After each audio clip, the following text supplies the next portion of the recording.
ሰላም ጤና ይስጥልኝ። እንደምን አላችሁ? የዋርላ ዩቲዩብ ተከታታዮች እህት ወንድሞቼ እንዴት ናችሁ? ደህና ናችሁ ወይ? ዩቲዩብ ቻናሌን ሰብስክራይብ አድርጉኝ። ቲክታኬንም ይሄንን ብዙ ጊዜ የሚለውን ፎሎ አድርጉኝ እና ያው ታውቃላችሁ ኦንላይን ስራ ጀምሬያለሁ። ልብሶች ወደ ውጭ መላክ ጀምሬያለሁ።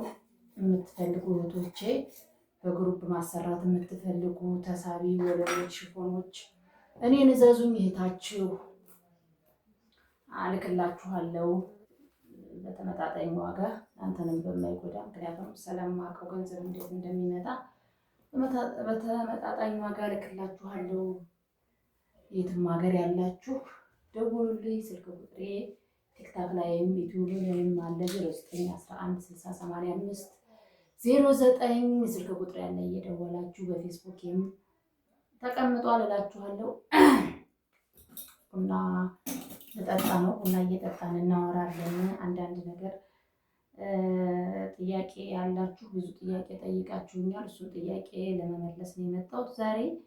ጥያቄው ምንድን ነው? እንግዲህ እኔም ብዙ ልጆች ኢትዮጵያ ብንመጣ ምን ብንሰራ ያዋጣናል እስኪ እባክሽን ንገሪኝ ምናምን ያላችሁ ልጆች ስላላችሁ እንግዲህ እኔ ደግሞ ካየሁት አንፃር እኔም ልከፍተው ያሰብኩት ስንት ብር ይበቃችኋል የሚለውን እንግዲህ ከ2 ወር በላይ ጥናት አድርጌያለሁ። ለእህቶቼ እናንተም ደግሞ የስደት እህቶቼ ስለሆናችሁ እንድትጎዱ ስለማልፈልግ ይሄ ሰው የሚያወራላችሁ ሁሉ እውነት እንዳይመስላችሁ፣ ማርያምን እውነት እንዳይመስላችሁ። የሚወራው ሁሉ እውነት አይደለም። ሀገር መታችሁ እንዳትበሉ እንዳታርጉ። እዛ ምን ሲወራልን የነበረውና እዚህ መጥቼ ያገኘሁት ሰማይና ምድር ሰማይና ምድር እና ስለዚህ እህቶቼ ምን እንስራ የምትሉ ብዙ ዝርዝር አድርጌ የማውቃቸው ዶክተር ጥናት አድርጌያለሁ። በመጀመሪያ ለስራ የስራ ፍላጎት ያስፈልገዋል። በመጀመሪያ ማለት ነው። ስራን ለመስራት ፍላጎት ይጠይቃል። ምንም ይሁን ፍላጎት ከሌላችሁ እውቀቱ ከሌላችሁ መክሰርም ስራ አለ ማለት ነው። ማለት ከፍታችሁ ያመጣችሁት ገንዘብ በቀላሉ እንደው አንዷ የሆነ ነገር ከፈተችና እሷ የሆነ ገቢ ስላገኘች ብቻ እናንተ ታገኛላችሁ እኛ እናገኛለን ማለት አይደለም። ንግድ ዓለም ጥበብ ይፈልጋል፣ አካሄድ ይፈልጋል እና ይህን ያክል ብዙ ብር የሚያስፈልግ አይደለም። ኑሮ ውድ ነው፣ ተማረናል፣ እኛ ራሱ እንዴት ወደ ውጭ በወጣን ምናምን እያሉ ነው። ግን እውነታው እንደዛ አይደለም እና እናንተ የመስራት ፍላጎት ካላችሁ ብዙ ስራዎች አሉ። በትንሽ ብር የሚሰራ በብዙ ስንት ብር አለሽ ይላሉ አንዳንዶቹ። እኔ 700 ሺህ ብር ነበረኝ። እንዴ 700 ሺህ ብር የሽንኩርት መግዣ ናት ብር ናት እንዴ? 500 ሺህ ብር እሷ ምንድን ናት የሚሏችሁ ውሸት ነው። 500 እና 700 ሺህ ብር ያለው ሰው የለም እዚህ ራሱ። ከስንት አንድ ነው። ሀብታሞቹ ናቸው ያላችሁ። እውነት እንዳይመስላችሁ፣ ማርያምን እውነት እንዳይመስላችሁ፣ እነሱ እንደሚወሩት እንዳይመስላችሁ። እና እናንተ ጎበዝ ከሆናችሁ ጠንካራ ግን አረቁ ቡና ልጠጣ እናንተ። በመጀመሪያ ግን አረሰችው ዛሬ ጊዮርጊስ ነው። እንኳን አደረሳችሁ ለጊዮርጊስ። ቡናዬን ልቅዳና ቡና ልጠጣ። ራሴን አሞኛል። ቡና እየጠጣሁ ነው የምናወራው። እና እኔ እንግዲህ እንዳልኳችሁ እንደ ማንኛውም ሰው እንደገባው ይሄ ውድ ነው፣ ይሄ ርካሽ ነው፣ ይሄ እንዲህ ነው ያላልኳችሁ እህቶቼ፣ የስደት እህቶቼ፣ ወንድሞቼ ይሄ የውሸት ፌክ የሆነ ነገር ማውራት ስለማልፈልግ ነው። ምክንያቱም ስደትን ስለማውቀው ገንዘብ እንዴት እንደሚገኝ ስለማውቀው፣ ስለዚህ በደንብ ጥናት ላድርግ ብዬ ነው እንጂ አንዳንዶቹ አይታችሁ ወደ እንደገቡ እንደው ሽንኩርቱ የሚያክል በርበሬ የሚያክል እንትኑ የሚያክል ቪዲዮ ይሰራሉ አይደል? እኔ ግን አልሰራሁም እና ጎንጨት ልበል ይቀጥላል። ቦታም የጠየቃችሁ ልጆች አላችሁ። ብዙ ቦታ ስንት ይሸጣል ምናምን ያላችሁም አላችሁ። ስለ ቦታም ልንገራችሁ በዛው። ቦታ ቆይ ወደ መክፈቱ ወደ ንግዱ እንሄድበታለን። ምንም አሁን ሰሞኑን እቃ እያስገባው ስለሆነ ከፍተውንም አሳያችኋለሁ። በመጀመሪያ ቦታ እዚህ 3 አይነት አሻሻጭ አለ።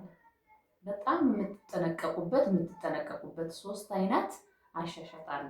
የቦታ አሻሻጥ አንደኛው ደላላ እንዳይበላችሁ መጨረሻ ላይ እንዳታለቅሱ።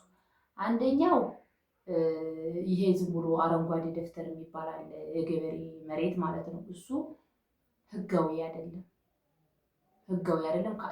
የራሱ ባለቤቱ እንጂ ሳይት አውጥቶ መስራት የሚችለው ለእንደኛ አይነቱ ከባድ ነው።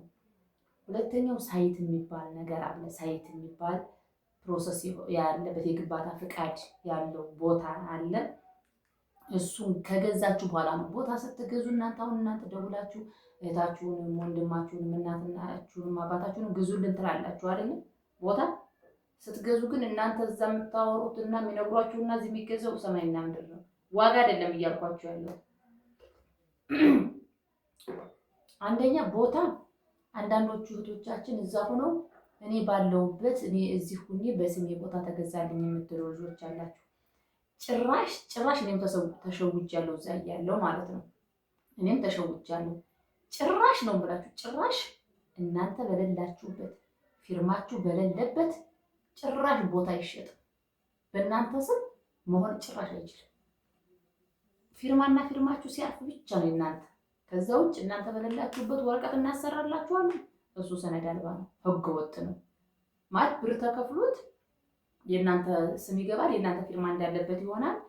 ከዛም በኋላ ግን ነገሮች ፋይል በደንብ መዘጋጃ ተገብቶ ሲገለባበት የእናንተ ፊርማ ፌክ ነው፣ ፊርማችሁ የለበት። ቦታ ሲገዛ የእናንተ ፊርማ ከሌለበት ህጋዊ አይደለም። በብር ነው አብዛኛው የሚሰራው። ይህንን ተጠንቀቁ።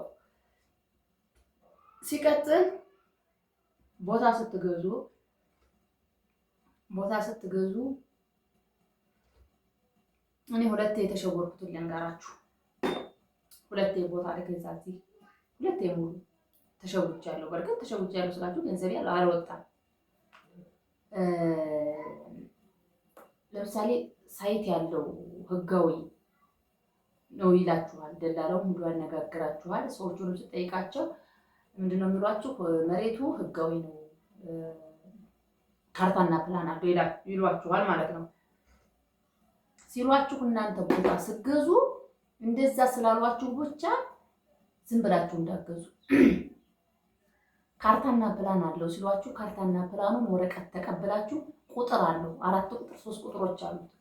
ሄዳችሁ መሬት አስተዳደር መዘጋጃ ኮምፒውተር ላይ ማሳየት አለባችሁ።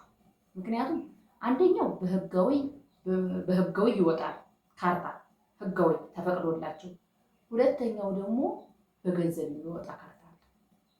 እንዳትሸወዱ ማለት የውሸት በአየር ላይ የሚወጣል። እናንተ የምታዩት ማህተብ ተመቷል ህጋዊ ነው፣ በቃ ህጋዊ እንደሆነ ነው። እኔ ግን መዘጋጃ ላይ ሄዳችሁ ስታዩ ግን አብዛኛው ግን ዝም ብሎ በገንዘብ የተሰራ ነው። እሱ ማለት ምንድነው? እዛ ከሄዳችሁ ቤቱ ከተሰራ በኋላ በሆነ መንገድ ያ ቦታ ሲፈለግ ፈራሽ ነው ማለት ነው።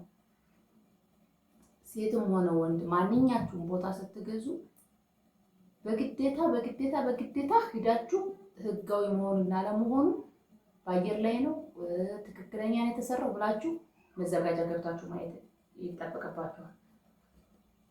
እንዳልኳችሁ ሁለት አይነት አሰራር ስላለ ማለት ነው። እሱን ተጠንቀቁ። ሌላው ቦታ ግዙ። እኔ እመክራችኋለሁ። አሁን እዛ ሆናችሁ ኮንትራቱን ተቀምጣችሁ 4 ዓመት 5 ዓመት 6 ዓመት 10 ዓመት ሳትመጡ እዛው ተቀምጣችሁ ብሩ አካውንት ላይ ቢቀመጥ ትርጉም የለውም። ቦታ ዛሬ አሁን 1.5 ገዝታችሁት እንደሆነ ከወር በኋላ 2 ትሸጡታላችሁ። ቦታ ማገለባበጥ ራሱ ሀብታም ነው የሚያደርገው። ቦታ ያዋጣል። ቦታ ግዙ። እንዲሁም ቦታ ገዝታችሁ ቤት ከምትሰሩ ቤት ላይ ብራችሁን ቁጭ ከምታረጉት 2 ቦታ 3 ቦታ ገዝታችሁ ቁጭ ብታረጉት የትና የት እየለሌ ነው የሚሆነው። እና ቦታ ግዙ። ሌላው ደግሞ ምን ቢሰራ ያዋጣል ያላችሁት ብዙ አይነት ስራዎች አሉ። እንዳልኳችሁ ብዙ አይነት ስራዎች አሉ። ጎበዝ ከሆናችሁ በአንደኛ ደረጃ አብሶ ክፍለ ሀገር አካባቢ በአንደኛ ደረጃ የሚያዋጣው ግን ጎበዝ ከሆናችሁ ነው። ወይ ከዚህ በፊት ሰርታችሁ ካወቃችሁ፣ ወይም ደግሞ እሰራዋለሁ ብላችሁ ጭንቅላታችሁን ካሳመናችሁ በአንደኛ ደረጃ ምግብ ቤት ያዋጣል።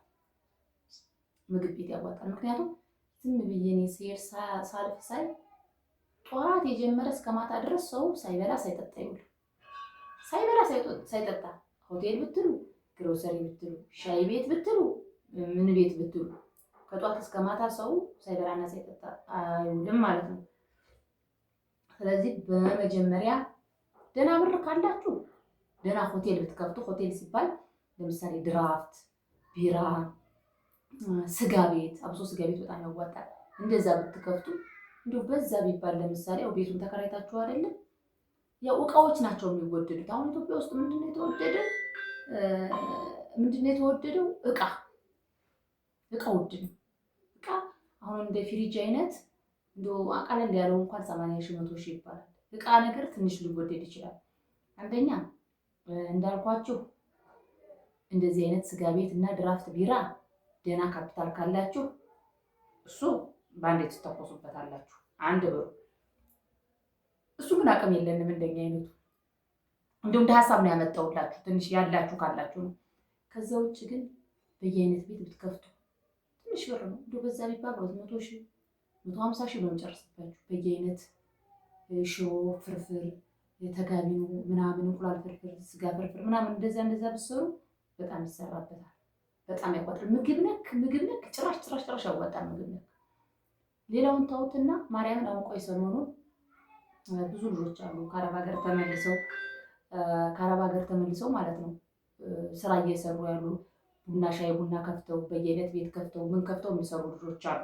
እነሱን ሂጄ ቪዲዮ ቀርጻቸውና እንዲሁም እነሱን እንደ አስተምሮ ነው የሚባለው እንደዛ ታዩዋቸዋላችሁ። ቡናና ሻይ ራሱ ቡና ቤቷን አሳመራችሁ ባህላዊ አድርጋችሁ አንድ ክፍል በቃ ይሁን የሚያምር ባህላዊ ነገር አድርጋችሁ ቡና ጠጡ ብትሰሩ አንድ ስኒ ቡና 35 ብር ነው። እዚህ ያለ ሰው ሳይጠጣ ይውል ወረፋ ነው። እንደዛ ነገር ይሰራል። እንዳልኳችሁ በየአይነት ይሰራል። ጎበዝ ከሆናችሁ ልብስ ያዋጣል። የሴት ልብስ አሁን ላይ ኢትዮጵያ ውስጥ እየተሰራ ያለው ምንድነው? የሴት ልብስ ሽፎን፣ ተሳቢ፣ ወለል ብዬ እንደዛ ከሰራችሁ ትሰራላችሁ።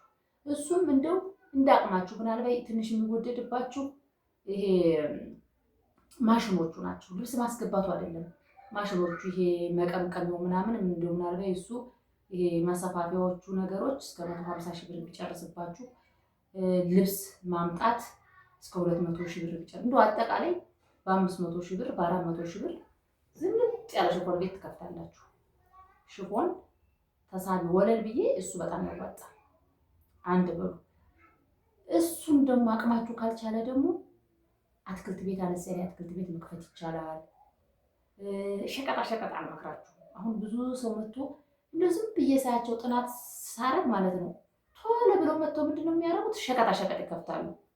ሸቀጣ ይህን ያክል አይደለም ብር ይዞ ቁጭ ነው የሚለው ማለት ይህን ያክል ብትለወጡበት ማለት እንደው ያሮይት ስራ ነው። ቁጭ ብላችሁ እንደዛ እኔ ብዙም አልመክራችሁም። እንደኔ የምመክራችሁ እንደ እህትነት ምግብ ቤት አነስ ያለ በየአይነት ቤት፣ ሻይ ቡና ቤት፣ አቅም ካላችሁ ሆቴል፣ ስጋ ቤት፣ ድራፍት ቤት በጣም ያዋጣል። ካላችሁ ደግሞ አልሰራም እሱን ካላችሁ ደግሞ ሙስሊም እህቶች ደግሞ ልብስ ቤት በጣም ያዋጣል። ልብስ ቤትም ያዋጣል። እቃ ቤት የቤት እቃ ያዋጣል። ባልትና ብታዘጋጁ ባልትና አሁን ኪሎ ያልተፈጨው በርበሬ 800 ብር ምናምን ነው። ያው ዞሮ ከቻላችሁበት ባልትናም ማከፋፈል መስራት ትችላላችሁ። ባልትናም ያዋጣል። እንደኔ ብቻ እንደዛ እያደረጋችሁ እህቶቼ እኔ እህታችሁ የምመክራችሁ እንደዛ አድርጋችሁ ስሩ። ብዙ ነገር መስራት ይቻላል። ይህን ያክል ሰው አንዱን ስታማክሩት አንዱ የሆነ ብር ሲላችሁ አይምሯችሁ ብትንተና ይበል እና ከ100,000 ብር ጀምሮ ከ200,000 ብር ጀምሮ ከ150,000 ብር ጀምሮ ከ50,000 ብር ጀምሮ ስራ መስራት ይቻላል። ሌላውን ተውት ልንገራችሁ። መንገድ ላይ ማለት ነው እዚህ ሀገር በየአስፋልቱ ሙዝ ስንት ብር ያመጣሉ መሰላችሁ?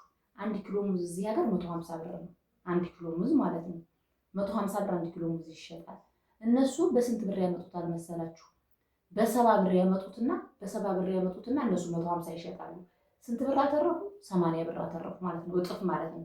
ሰው በ4-5 ኪሎ ገዝቶ ነው የሚገባው። ሙዝ ራሱ ስራ ካልተናቀ እኔ አንዷን በቀደም ጠየኳት ሙዝ ስገዛት ይሄ ነገር ያዋጣል እንዴ ስላት እህትዬ እኔ 4 ልጆችን የማስተዳድረው የቤት ኪራይ ከፍዬ በዚህ ሰርች ነው አለች። እግዚአብሔር ገረመኝ። ሙዝ ሽጠሽ እንደዚህ መንገድ ላይ አልኳት። እንዲያው ምን ነው ናቅሽው አለች። በቀላሉ 2000-3000 ሽጬዋለሁ አለች። እንግዲህ 2000-3000 አባዙት። ትርፍ ሽጣ አይደለም ትርፉ ብቻ እና ስራ ከተሰራ ብዙ ነገር መስራት ይቻላል። ጎበዝ ከሆናችሁ ቡና የቀዘቀዘ አይደል እናንተ ጋር እያወራሁ እና እህቶቼ የምትፈልጉኝ መጠየቅ የምትፈልጉ በዋትስአፕ በኢሞ በውስጥ አውሩኝ። ስልኬ 0911608509 ነው። ቲክታክም ላይ ዩቲዩብ ላይ ማለስ ዩቲዩቤንም ሰብስክራይብ አድርጉኝ። የምትጠይቁኝ ነገር ጥያቄ ካለ ወደ ውጭ ልብስ አልባሳት ከፈለጋችሁ፣ በርበሬ ሽሮ ከፈለጋችሁ፣ ወደ ነገር ከፈለጋችሁ በፖስጣ ቤት ልካለው። በሰውም ሰው ካላችሁ በሰውም ልካለው። በብዙ መንገድ ልካለው እና ይህንንም አናግሩኝ። ቦታ መግዛት የምትፈልጉ ቦታ ኑሯችሁ መሸጥ የምትፈልጉ ቦታ ራሱ መግዛት ብቻ አይደለም። አንዳንድ ልጆች አሁን መሸጥ የምትፈልጉ ልጆችም ካላችሁ ለእኔ ንገሩኝ። መሸጥ የምትፈልጉም ካላችሁ መግዛት የምትፈልጉም ካላችሁ አውሩኝ፣ በውስጥ አገናኛችኋለሁ። ደህና ቤተሰብ ካላችሁ ግን በሰው በቤተሰብ በምናምን አልመክራችሁም። በሌላ ሰው አትግዙ። አሁን ላይ ከባድ ነው። እኔን ያየ ተቀጣ ነው። እኔን ያየ ተቀጣ ስለሆነ እኔ እንደዚህ እህት በወንድም በእናት በአባት አትግዙ። እኔ የምመክራችሁ እንደዛ ነው። በተረፈ ዩቲዩብ ቻናሌን ሰብስክራይብ አድርጉኝ። ዋርላ ዩቲዩብን ሰብስክራይብ አድርጉኝ። ሀገራችን እንደ እግዚአብሔር ፍቃድ ትንሽ ሰላም ከሆነች እኔም ወደ ደጋው ወጣ ብዬ ቪዲዮ ቀርጻለሁኝ። ወደ ስታይሽ ጋሸራ ሸራገነት አሙሲታ አካባቢ ወደ ገረገራም ኮና አካባቢም ሀሳቡ አለኝ ቪዲዮ ለመቅረጽ። ግን አሁን ባለበት ሁኔታ ግን አይፈቀድም። አንድ ሰው እንኳን ቀርቶ እዛ አስፋልት ላይ ከተማውን እንደዚህ ሀገራችን ከሌ ትባላለች ብላችሁ ስልክ ይዛችሁና ካሜራ ይዛችሁ ለመቅረጽ በቀደም እኔ አሁን ወደ ገጠር እየሄድኩኝ ስልኬን ይዤ ነው በመስኮት በስልኬ ድልብ አካባቢ ነው ያምራል፣ ታውቃላችሁ ቆለው ድልብ። ከዛ ድልብ አካባቢ እንዴ አድርጌ በመስኮቱ እንትን ስል ሹፌሩ ስልክሽን ዝጊ ነው ያለ። ስልክሽን ዝጊ እዚህ ብትታይ ማንን እንትን ልትይ ነው ሌላ ነገር እንትን የምትይ ስለሆነ የሚመስለው ስልክሽን አይቻልም መቀረጽ ነው ያሉኝና እኔ ራሱ ገጠር በቀደም ስሄድ ብዙ ነገሮች ቪዲዮዎች ቀርጬ እመጣለሁ ብዬ ነበር። የኛን አካባቢ በደንብ አስተዋውቃለሁ ብዬ ነበር። ግን እግዚአብሔር አልፈቀደም። ካለው ከወቅታዊ አንጻር ቪዲዮ መቅረጽ አይቻልም። የሆነ ነገር መረጃ ምናምን የምታቀባበሉ ነው የሚመስላቸው እና ሀገራችን ሰላም ያደርግልን። እኔም ከሀገሬ ላይ ሁኔ ብዙ ነገር መስራት እፈልጋለሁ። የሀገሬን ባህል ማሳየት እፈልጋለሁ። እህቶቼን እዚህ ባለሁበት መርዳት እፈልጋለሁ። የምጠይቁኝን ጥያቄ አስፈላጊ የሆነን ነገር እሱንም ፍላጎት አለኝ እንደ እግዚአብሔር ፍቃድ። በተረፈ ሰላም ሁኑልኝ። የምትፈልጉኝ ልጆች ጥያቄ የምትጠይቁኝ ካላችሁም አንዳንድ ነገር የምትፈልጉት ነገር ካለ በዋትስአፕ በኢሞ አውሩኝ። እህት ወንድሞቼ ስለነበረን ቆይታ እናመሰግናለን። ደህና ሁኑልኝ።